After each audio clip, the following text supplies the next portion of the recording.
Hello guys, welcome to the Yojana series for the May month. So as you know, in this series we analyze and discuss the monthly Yojana magazine. For May month there are three major topics: social security, holistic healthcare and safeguarding the children. तो मैंने क्या किया है, जैसे योजना magazine जब आप पढ़ते हो तो उसमें क्या होता है, सोशल सिक्योरिटी के उसमें 3-4 चैप्टर्स होंगे, राइट, अलग अलग होंगे. बीच में उसमें होलिस्टिक हेल्थ केयर का भी चैप्टर होगा, सेफ गार्डिंग चिल्ड्रन का बीच में चैप्टर होगा. तो उन सबको एक जगह कंसोलिडेट करना और एक स्ट्रक्चर्ड फ्लो में उसको अरेंज करना, right. So that is one of the challenge, क्योंकि जब आप आंसर राइटिंग या ऐसे राइटिंग में भी जाते हो तो आपको वो एक फ्लो में चाहिए, राइट. अलग अलग जगह पे पढ़ना देन उसको कंसोलिडेट करना वो थोड़ा सा चैलेंजिंग हो जाता है. So I have done that for you here in this class. So let's start with the social security topic. So we'll take this as a first topic. So let's start with the social security topic. So first is, what is social security? So देखो, अगर आप समझो social security में तो it is like कि जो भी हमारे अंडर प्रिविलेज सेक्शंस हैं सोसाइटी के, उनके अपलिफ्टमेंट के लिए, क्योंकि इकोनॉमिक डेवलपमेंट में वो लोग पीछे ना छूट जाएं, उसके लिए जो गवर्नमेंट इनिशिएटिव्स वगैरह लेते हैं, that is like what the social security is. But इसको इंटरनेशनल लेबर ऑर्गेनाइजेशन ने डिफाइन किया है, the protection that a society provides to underprivileged groups, ठीक है, to ensure access to the health care and to guarantee income security. Since ये एक international body ने ये डेफिनेशन ऑलरेडी दी है, सो इट्स बेटर कि आप इस टाइप की डेफिनेशंस को याद रखो जब भी इससे रिलेटेड कुछ क्वेश्चन आए. सो कोट दैट डेफिनेशन, या and then you can explain little bit in your words as well. Now the first question is why social security is required. तो अच्छा देखो, योजना का जो एनालिसिस है वो एक क्रिटिकल एनालिसिस होता है किसी एक पर्सपेक्टिव को लेके, right.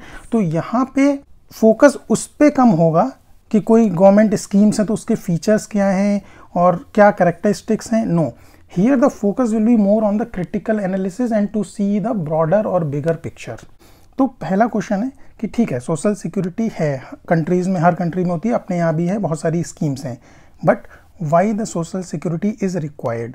And here the answer is not like to support the underprivilege, that is fine, yeah, that is why the social security is implemented. But what is the basic underlying कि under privileged groups को भी क्यों support देना है, कोई एक government या कोई सोसाइटी अपने अंडर प्रिविलेज्ड लोगों को क्यों सपोर्ट देता है, what is the reason for that. So the reason is कि कोई भी सोसाइटी होती है वो जब तक इंक्लूसिव ग्रोथ नहीं है उस सोसाइटी में, तब तक उस कंट्री, उस इकोनॉमी का डेवलपमेंट नहीं हो सकता है, राइट. कि ऐसा नहीं है कि एक fraction of the society develop कर जाए and then you will attend the holistic development. No, so for the development to be sustainable it should be inclusive approach. And inclusive approach mean कि सोसाइटी में किसी भी सेक्शन को छोड़ना नहीं है, सबको साथ में लेके चलना है. So that is why the social security is required. So one is inclusive approach, how we attain that and why, what is the reason. So one is inclusive growth in the society, then for the equitable distribution of the resources, because the resources should be equitably distributed and it should not be concentrated in few hands, right. इससे related एक हमारा constitution में कहाँ पे mention है provision regarding the equitable distribution. It is mentioned in the directive principles of the state policy. And then the upliftment of the marginalized sections of the society. तो जो marginalized people हैं उनके upliftment के लिए social security measures लिए जाते हैं and government इसको रोल आउट करती है. ओके, तो अब सोशल सिक्योरिटी के इनेबलर्स क्या हैं. इनेबलर्स मीन्स कि ठीक है, सोशल सिक्योरिटी के लिए हम स्कीम्स तो ले आएंगे, बट वो स्कीम्स इफेक्टिव होंगी कि नहीं होंगी, राइट. क्योंकि यहाँ पे जिन लोगों को टारगेटेड है, right, they have their own set of challenges. कि अनऑर्गेनाइज सेक्टर्स को अगर टारगेट करोगे so they have their different challenges. अगर फार्मर कम्युनिटी को टारगेट करोगे they have their different challenges. तो पहले कुछ इनेबलर्स की ज़रूरत पड़ेगी कि जो भी आपका सोशल सिक्योरिटी मेजर्स गवर्नमेंट लेती है वो उन तक इफेक्टिवली पहुँचे. So what are those enablers. One is financial inclusion, ठीक है. फाइनेंशियल इंक्लूजन मतलब कि बैंकिंग सिस्टम से, एक फॉर्मल बैंकिंग सिस्टम से सारे लोग कनेक्ट हो जाएं, ठीक है. तो how government has done is they have done is through Jan Dhan accounts and all in the initiatives we will see कि कैसे फाइनेंशियल इंक्लूजन अचीव किया, but the underlying principle is कि फाइनेंशियल इंक्लूजन होना चाहिए, क्योंकि जब कोई गवर्नमेंट कोई सोशल सिक्योरिटी स्कीम वगैरह रोल आउट करेगी तो उसके बेनिफिट्स उन लोगों तक विदाउट करप्शन विदाउट लीकेजेस पहुँचें, तो it is important to have the social security. Then digital literacy, अभी क्या है, अभी बहुत ज़्यादा डिजिटाइज हो गई हैं चीज़ें, राइट। सो अब और इतना बड़ा मास है, the population is so big, इतने बड़े लोगों पे टारगेटेड अगर स्कीम्स हम चला रहे हैं, so we will be using the digital frameworks. तो उन फ्रेमवर्क्स उन एप्लीकेशंस को यूज़ करने के लिए डिजिटल लिटरेसी भी ज़रूरी है, राइट। अदरवाइज अभी क्या है, कितने सारे स्कैम्स होते हैं, बैंक स्कैम्स होते हैं, तो ये भी ज़रूरी है कि फाइनेंशियल इंक्लूजन के साथ साथ उनको इन सिस्टम्स के बारे में समझ भी होनी चाहिए, right, so that they should not be scammed, और जो भी गवर्नमेंट स्कीम्स रोल आउट हो रही हैं उसका वो पूरा बेनिफिट ले पाएँ, या। And awareness, so awareness is also like the some aspects of digital literacy, कि डिजिटल लिटरेसी से रिलेटेड अवेयरनेस हम इसमें कवर करते हैं। देन ओवरऑल अवेयरनेस की, ठीक है, जो गवर्नमेंट स्कीम्स लॉन्च हो रही हैं वो क्या है, उनके बेनिफिट्स क्या हैं, उनकी ज़रूरत क्या है, राइट, तो वो भी बहुत ज़रूरी है, क्योंकि अभी बहुत सारी स्कीम्स ऐसी हैं जिसमें बहुत सारे लोग पार्टिसिपेट नहीं करते। मेजरली जो इंश्योरेंस स्कीम्स हैं या पेंशन स्कीम्स हैं जिसमें थोड़ा सा लोगों को भी कंट्रीब्यूट करना है और कुछ गवर्नमेंट कंट्रीब्यूट करती है, तो उसके बेनिफिट्स उसकी ज़रूरत भी उनको समझाना ज़रूरी है कि वाई दीज इंश्योरेंस स्कीम्स और पेंशन स्कीम्स आर इम्पॉर्टेंट। ये सोशल सिक्योरिटी जो टॉपिक है, it is very important with respect to mains as well as for the essay writing. तो अगर इससे रिलेटेड कोई क्वेश्चन आता है तो how you will structure it, सबसे पहले यू डिफाइन द टॉपिक, या तो डिफाइन में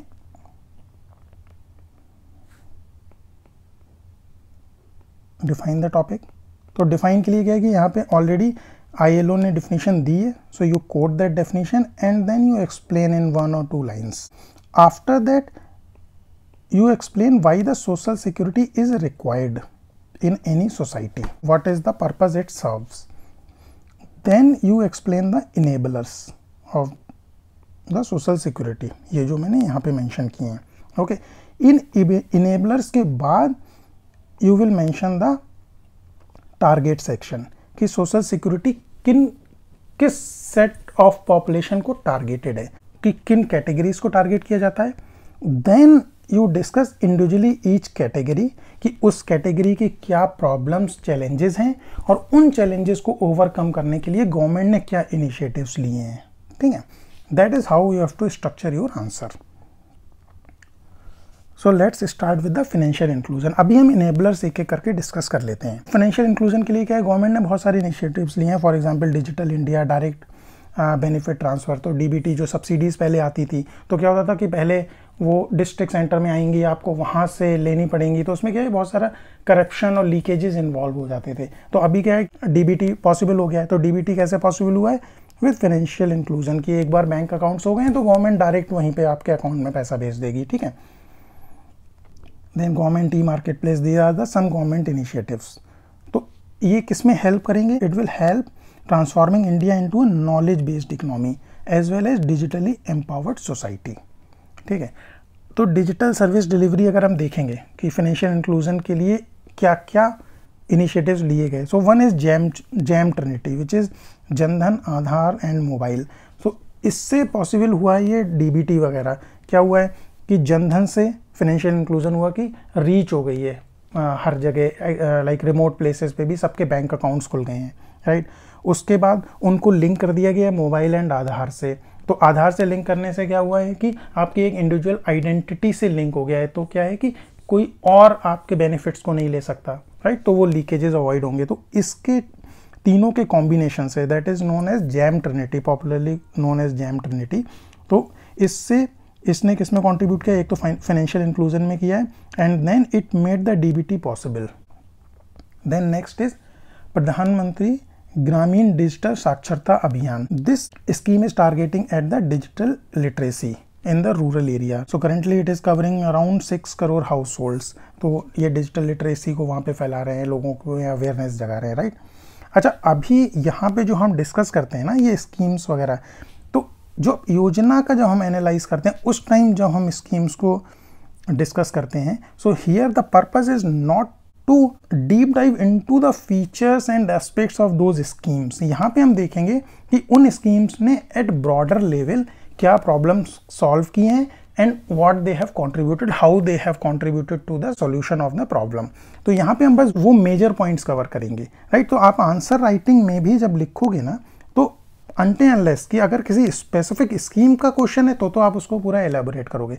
बट अगर इस टाइप से जनरल क्वेश्चन है जिसमें आप सोशल सिक्योरिटी डिस्कस कर रहे हो, अब इसमें आप बहुत सारी स्कीम्स बताओगे, गवर्नमेंट ने क्या क्या स्कीम्स बनाई हैं, उसका क्या क्या इम्प्लीमेंटेशन हुआ, तो उसको बस आपको 2-3 पॉइंट्स में ही एक्सप्लेन करना है। ऐसा नहीं है कि आप एक पेज पे पूरा स्कीम एक्सप्लेन करने बैठ गए, फिर क्या है कि वो फ्लो भी टूट जाएगा and that is not required in the answer. तो ये चीज़ ध्यान रखना।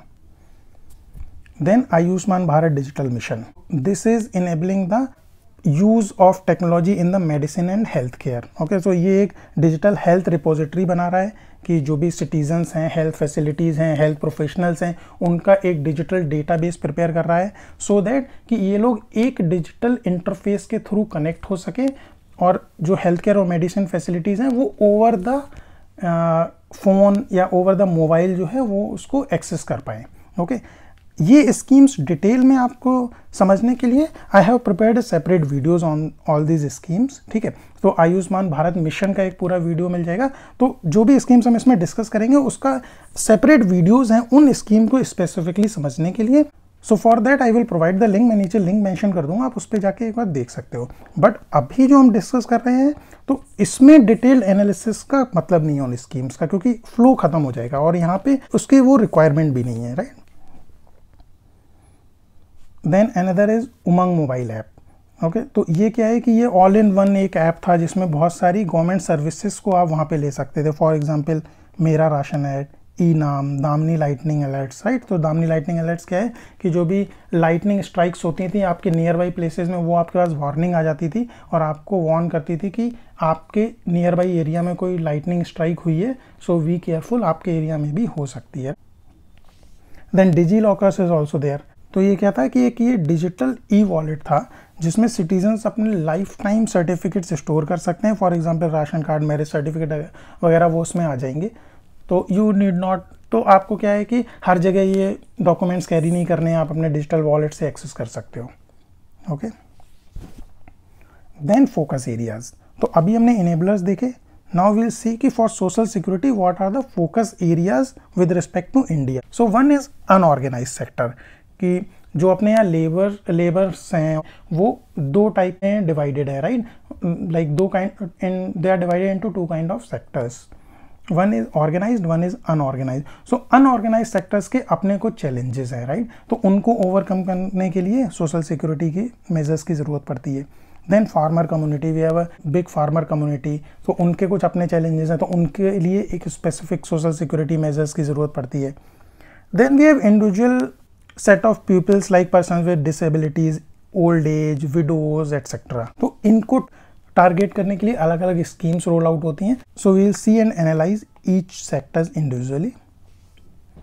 सो अनऑर्गेनाइज सेक्टर, तो सबसे पहले अनऑर्गेनाइज सेक्टर में प्रॉब्लम क्या है कि अनऑर्गेनाइज सेक्टर्स में जो लोग हैं उनको जो ऑर्गेनाइज सेक्टर में जो एम्प्लॉयमेंट के बेनिफिट्स हैं वो नहीं मिल पाते हैं। So what are those benefits जो एक ऑर्गेनाइज सेक्टर में मिलती हैं? वन इज इंश्योरेंस, ठीक है।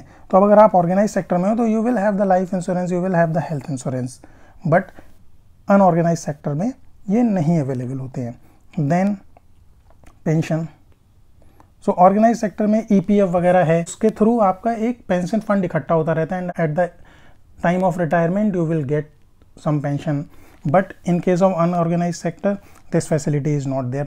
तो इन चैलेंजेस को ओवरकम करने के लिए गवर्नमेंट ने कुछ स्कीम्स लॉन्च की हैं। One more problem in unorganised sector you can see is, organised sector में ना बहुत स्ट्रक्चर्ड होते हैं और जो वर्किंग कंडीशंस होती हैं वो वेल डिफाइंड होती हैं। जैसे कि अगर किसी को जॉब छोड़नी भी है या किसी को जॉब से निकालना भी है, देन ऑल्सो उसका एक नोटिस पीरियड दिया जाता है ranging from 1 month to 3 month, right.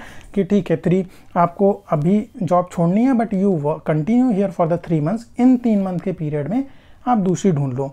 But the similar facilities are not available for the unorganised sector, right? तो उसके लिए भी they need financial assistance, all those things. So first is Jeevan Jyoti Yojana. So this is life insurance and this is accidental insurance, and the third one is this is medical insurance.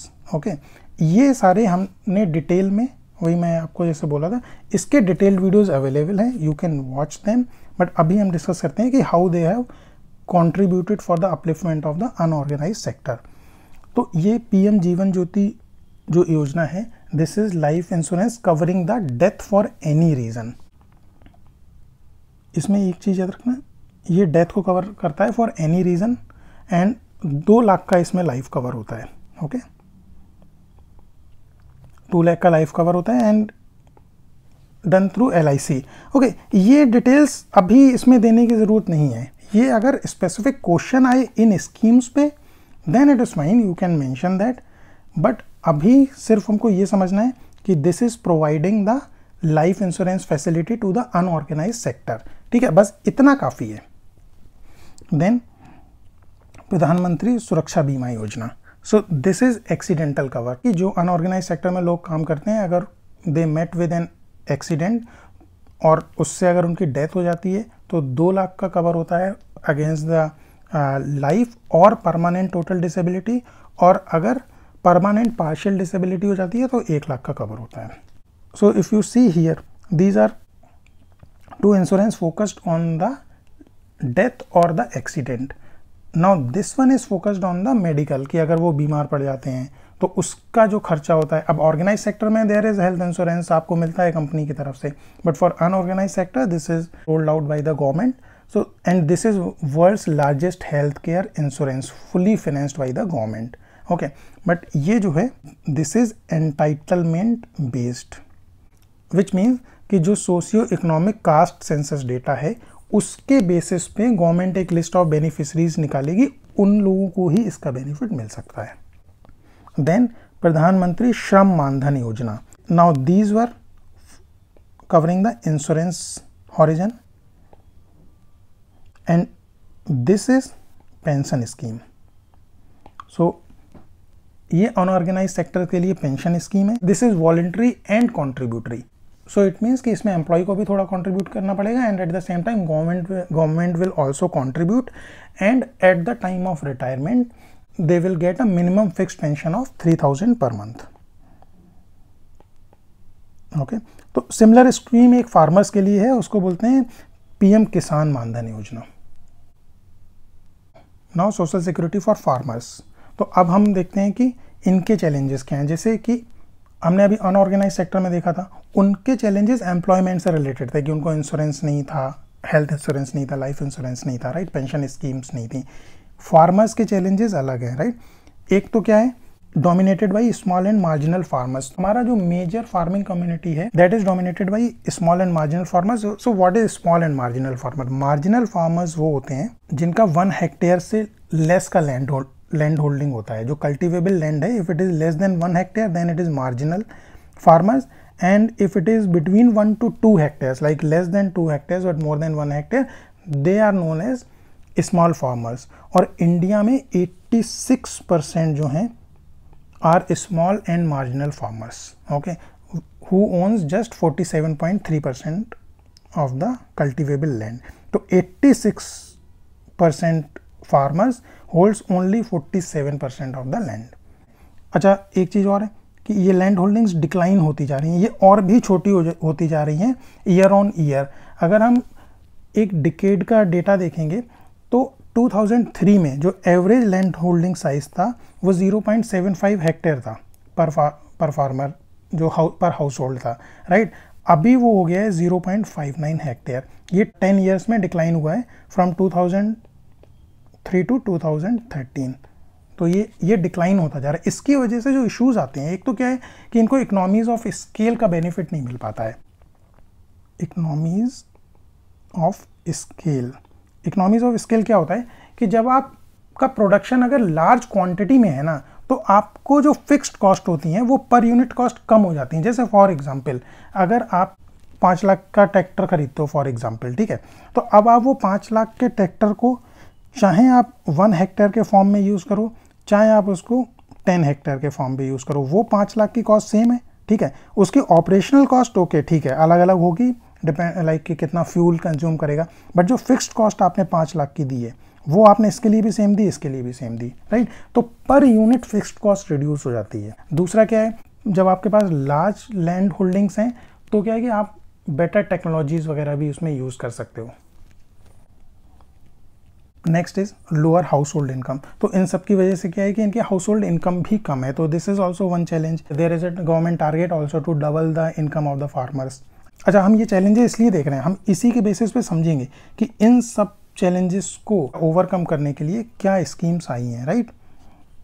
तो जैसे lower house hold income है for example, तो इसके लिए क्या solution होना चाहिए। एक तो ये है कि प्रोडक्टिविटी बढ़े, अपार्ट फ्रॉम प्रोडक्टिविटी कुछ ऑल्टरनेट सोर्सेज निकल के आए, इनकम के दूसरे सोर्सेज बन जाएं, है ना। So different, so instead of relying on the single source of agriculture there can be multiple source of income, है ना, ये सब हो सकता है। तो इसके बेसिस पे गवर्नमेंट ने कुछ स्कीम्स लाए हैं, so that we will discuss in the later part. या देन डिस्गाइज्ड एम्प्लॉयमेंट। तो जैसा आपने इकोनॉमिक्स में पढ़ा होगा, डिस्गाइज्ड एम्प्लॉयमेंट इज कि जब किसी एक सेक्टर में जितने लोग रिक्वायर्ड हैं उससे ज़्यादा एम्प्लॉयड हो, ओके। तो एग्रीकल्चर में यही है, क्या होता है कि किसी एक फैमिली के पास एक फार्म लैंड है, राइट। उस फैमिली की नेक्स्ट जनरेशन में, अभी इस फैमिली में से फॉर एग्जांपल 2 लोग हैं जो इस फार्म लैंड पे काम करते हैं। अभी क्या हुआ कि इन 2 लोगों के 2 बच्चे हो गए। Now this 4 people will do the farming on the same land. तो अभी क्या था कि फॉर एग्जांपल इस लैंड को कल्टीवेट करने के लिए 2 लोग सफिशिएंट थे, बट अभी इन जो दूसरे 2 लोग हैं, जो टोटल अब 4 हो गए हैं, अब इनको अगर कहीं बाहर एम्प्लॉयमेंट नहीं मिला तो ये भी अब इसी में काम करेंगे। तो इसमें कोई एडिशनल प्रोडक्टिविटी तो आएगी नहीं, आउटपुट उतना ही रहना है ना। अब ये पहले 2 लोगों में जो डिवाइड होता था, जो इससे इनकम आती था, वो 4 लोगों में डिवाइड होगी। तो that is known as disguised employment. इससे भी प्रॉब्लम यही आती है कि पर पर्सन इनकम कम हो जाती है, राइट। तो इसका भी सोल्यूशन वही होगा जो इसके लिए होगा कि ऑल्टरनेट सोर्स ऑफ इनकम्स निकाली जाएं।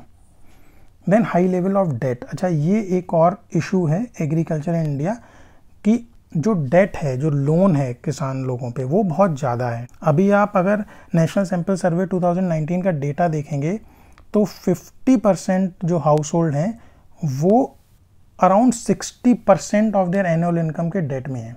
60% ऑफ एनुअल इनकम, जितना ये पूरा साल में कमाते हैं उसका 60% का लोन रहता है इनके ऊपर, राइट। और इसकी वजह से ये कभी कभी मनी लेंडर्स के चक्कर में भी फंस जाते हैं, right, to get the easy loan and all. तो इसको ओवरकम करने के लिए गवर्नमेंट की कुछ स्कीम्स हैं कि इनको ठीक है थोड़ा सा फाइनेंशियल असिस्टेंस दिया जाए। Now will discuss each scheme and you will be able to link कि ये स्कीम कौन सी प्रॉब्लम सॉल्व कर रही है, जो अभी हमने प्रॉब्लम्स डिस्कस की हैं, right. So this is the approach. अगर आपको समझने के लिए भी ये अप्रोच सही है और आंसर राइटिंग के लिए भी सेम अप्रोच होना चाहिए। जब भी आप कोई इशू एक्सप्लेन कर रहे हो, first you explain what the issue is, then explain what are the challenges, and then you give the solution, that what are the solutions available and what can be further more additions.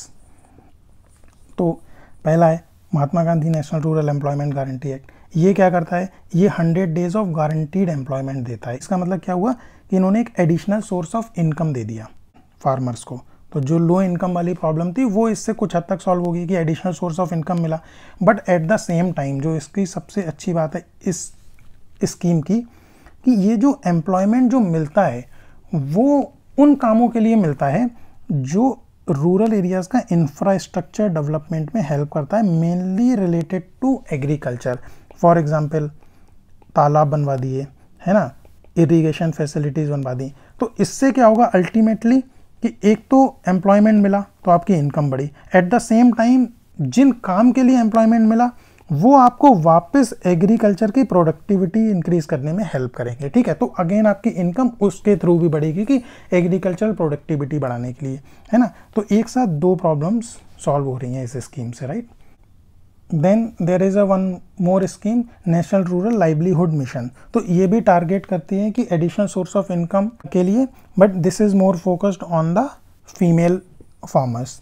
तो इसमें क्या है कि वहाँ की गरीबी को ख़त्म करने के लिए ये मोबिलाइज करते हैं रूरल पुअर वुमेन को सेल्फ हेल्प ग्रुप्स फॉर्म करने में या ज्वाइन करने में। तो स्कीम का टारगेट है कि from each family 1 women should join a self help group.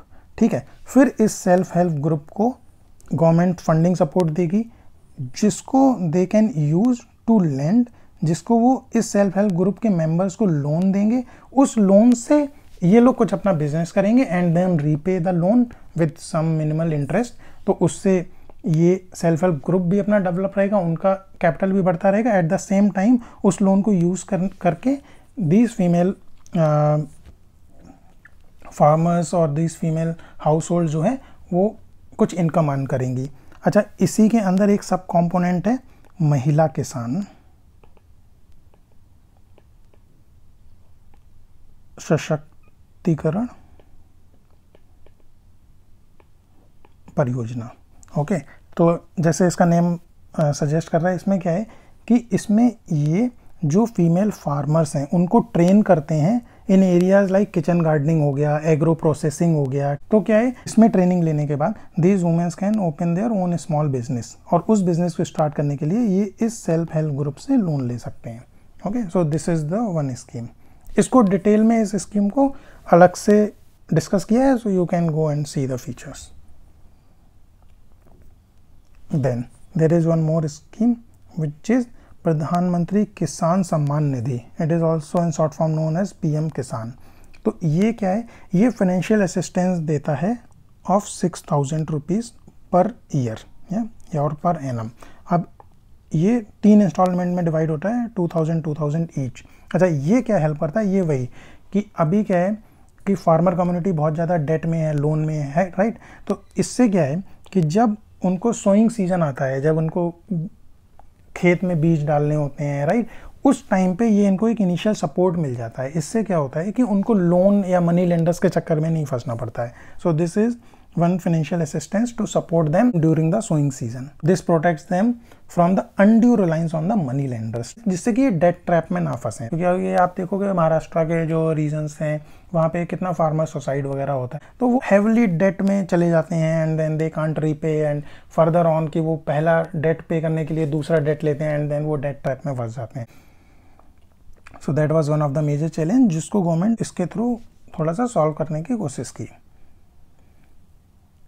Then next is PM किसान मानधन योजना। अभी हमने प्रधानमंत्री श्रम मानधन योजना पढ़ा था जो अनऑर्गेनाइज सेक्टर के लिए एक पेंशन स्कीम था। So this is also similar pension scheme. ये भी कॉन्ट्रीब्यूटरी है, ठीक है, और इसमें भी after age of 60 years farmers will get the 3,000 per month as a pension. Then Pradhanmantri Fasal बीमा योजना। अब अच्छा, अपने यहाँ जो एग्रीकल्चर सेक्टर है वो बहुत ज़्यादा डिपेंडेंट है क्लाइमेट के ऊपर, like rainfall and all for irrigation, as well as बहुत ज़्यादा वल्नरेबल है नेचुरल क्लैमिटीज़ पे। तूफान आ गया, आंधी आ गई, ओले गिर गए, राइट, तो फसल बर्बाद हो जाती है। तो उन नेचुरल क्लैमिटीज़ से बचाने के लिए ये एक इंश्योरेंस स्कीम आई है, प्रधानमंत्री फसल बीमा योजना। इसमें बहुत कम कंट्रीब्यूशन देना है फार्मर्स को एंड बाकी मेजरली जो प्रीमियम है वो गवर्नमेंट पे करती है and it protects their crops from the pre sowing to the post harvest. मतलब कि बीज बोने से पहले कि मतलब बारिश हो गई और या कुछ ऐसा नेचुरल क्लैमिटी आ गई कि अब आप बीज बो ही नहीं सकते, तो वो भी कवर्ड होगा। और फिर उसके बाद आपने बीज बो दिए एंड देन अगर किसी वजह से आपकी फसल बर्बाद हो गई कुछ नेचुरल क्लैमिटी की वजह से, तो that is of course covered. And post sowing में क्या है, पोस्ट हार्वेस्ट में क्या है कि अप टू 2 वीक्स, जैसे कुछ फसल होती हैं जिसमें ज़रूरत पड़ती है कि उस फसल को काट के खेत में सूखने के लिए छोड़ना पड़ता है, फैलाना पड़ता है, तो वो 2 वीक तक उन क्रॉप्स के लिए वो भी कवर्ड है कि पोस्ट हार्वेस्ट भी 2 वीक्स के लिए कवर्ड है, राइट। अगर आपने देखा होगा सरसों का, जो लोग एग्रीकल्चर बैकग्राउंड या रूरल एरिया से बिलोंग करते हैं उन्होंने देखा होगा जब सरसों की फसल कटती है तो उसको काट के खेत में छोड़ा जाता है कुछ दिन के लिए कि वो सूख जाए, देन उसके बीज निकाले जाते हैं, right. So for such kind of crops. तो ये तो था फार्मर्स का, तो हमने अनऑर्गेनाइज सेक्टर का डिस्कस कर लिया, फार्मर्स का डिस्कस कर लिया। Now we will discuss the empowerment of persons with disabilities. जो डिसेबल्ड पर्सन्स हैं उनको कैसे गवर्नमेंट सपोर्ट दे सकती है, they are also known as दिव्यांगजन। तो प्रधानमंत्री ने हमारे कॉइन किया था ये टर्म दिव्यांगजन कि मतलब उनको एक थोड़ा सा रिस्पेक्टेड स्टेटस दिया जाए सोसाइटी में। So you should not call them disabled और some terms like that. better you call them Divyangjans, and or in English generally instead of calling them disabled we call them differently abled. Then there is a Department of Empowerment of Persons with Disabilities. So ये क्या है, ये ministry of social justice and empowerment के under में ये department start किया गया है। पहले क्या था, पहले ये जो डिसेबल्ड पीपल हैं इनका जो भी इश्यूज होते थे those were handled through the disability bureau under the ministry of social justice and empowerment. But अभी क्या है, अभी गवर्नमेंट ने सोचा कि this is a complex issue and we have to establish a separate department, तो ये एक सेपरेट डिपार्टमेंट एस्टेब्लिश किया गया है। Then there is a act also related to the person with disabilities, so that is known as Rights of Person with Disabilities Act 2016। ठीक है, तो आप इस एक्ट का नाम याद रखिए। इसमें प्रोविजंस थे लाइक कि provide them equality from cruelty, exploitation and protect them against violence, then right to live with family, access to justice, ये सब मतलब उसके ये तो जनरल प्रोविजंस हैं। But if you see there is one government initiative, government ने जो एक इनिशिएटिव लिया है कि to provide the unique disability identity. तो क्या है कि जो डिसेबिलिटी सर्टिफिकेट्स हैं उनको लेने में, उनको बनवाने में बहुत इश्यूज होते थे। एक तो वो ऑलरेडी बेचारे डिसेबल्ड हैं, ओके, और उनको आप अगर गवर्नमेंट ऑफिसेज के चक्कर काटने पड़ रहे हैं तो this is a very bad thing, right. तो उसके लिए गवर्नमेंट ने ये प्रोजेक्ट स्टार्ट किया है so that they can very easily get the IDs. Then aids and appliances. अच्छा, ये सब तो क्या है कि जो वो चैलेंजेस फेस कर रहे हैं उनको एक प्रोसेस लेवल पे या फिर एडमिनिस्ट्रेशन लेवल पे सॉल्व करने की कोशिश की गई है। बट जो उनकी एक्चुअल नीड्स भी तो हैं, जैसे कि फॉर एग्जांपल कि किसी के हियरिंग एड्स की ज़रूरत है, किसी को प्रोस्ट्रेट लेग की ज़रूरत है, राइट। तो उसके लिए क्या है कि गवर्नमेंट ने कुछ टाई अप्स किए हैं, एक अपनी जर्मन मैन्युफैक्चरर है उसके साथ for the manufacturing of artificial limbs, and DRDO is also supporting for the indigenous manufacturing for the artificial limbs and all। तो indigenous manufacturing में वो technological support provide कर रहा है DRDO। So that's all for today's class. Other topics we will continue in our next class. Thank you so much.